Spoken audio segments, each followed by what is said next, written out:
मोहतरम नाज़रीन किराम, अस्सलामु अलैकुम व रहमतुल्लाहि व बरकातुहू।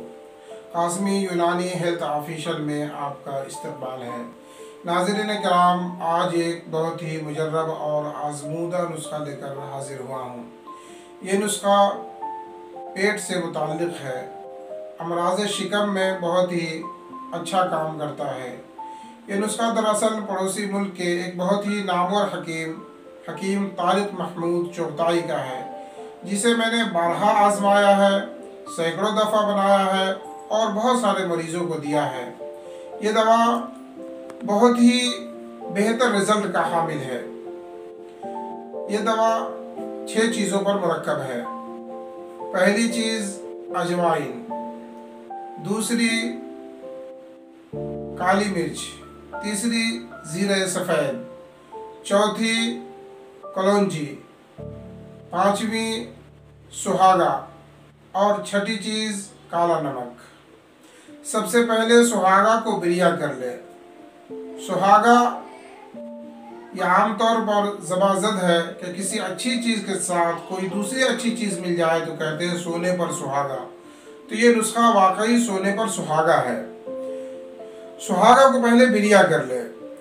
वो इस तरह कि उसे छोटा छोटा टुकड़ा कर ले, फोड़ ले। वो डले की शक्ल में होता है। उसे तवा पर रखे, थोड़ी देर में वो पिघल जाएगा और पिघल कर बताशे की तरह फूल जाएगा।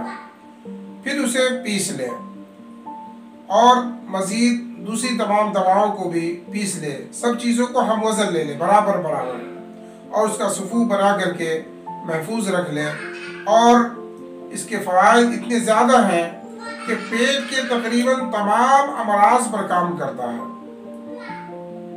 अगर किसी दावत वगैरह में हाथ और मुंह बेकाबू हो गए हो, कहीं ज़्यादा खा लिए हों, तो किसी सोडा बॉटल को पीने के बजाय इसका 1 चम्मच पानी से निगल ले, तमाम चीज़ें हजम हो जाएगी। इसी तरह गैस बनता हो, उफारा होता हो, खाया पिया कलेजे के ऊपर चढ़ता हो, या पेट की जो भी खराबी हो, भूख नहीं लगती हो, ज़ोफ़े इश्तिहा हो, पाखाना खुलकर नहीं आता हो, गैस बनता हो, इन तमाम चीज़ों के लिए बहुत ही मुजर्रब है। हर खाने के बाद आधा चमचा मुंह में रख करके पानी से निगल ले। इंशाअल्लाह ये हमेशा घर में रखने की चीज़ है, हमारे घर में हमेशा तैयार रहती है। इसलिए आप हजरात को अगर बनी हुई खुद तैयार करें। आम चीज़ें हैं, घरेलू चीज़ें हैं, सिर्फ सुहागा एक बाहर से लेना पड़ेगा, बाकी तमाम चीज़ें किचन में मौजूद होती हैं। अगर आप नहीं बना सकते हैं तो बनी हुई दवाएं हमसे हासिल कर सकते हैं। स्क्रीन पर दिए गए नंबर पर कांटेक्ट करें। अस्सलामु अलैकुम व रहमतुल्लाहि व बरकातुहू।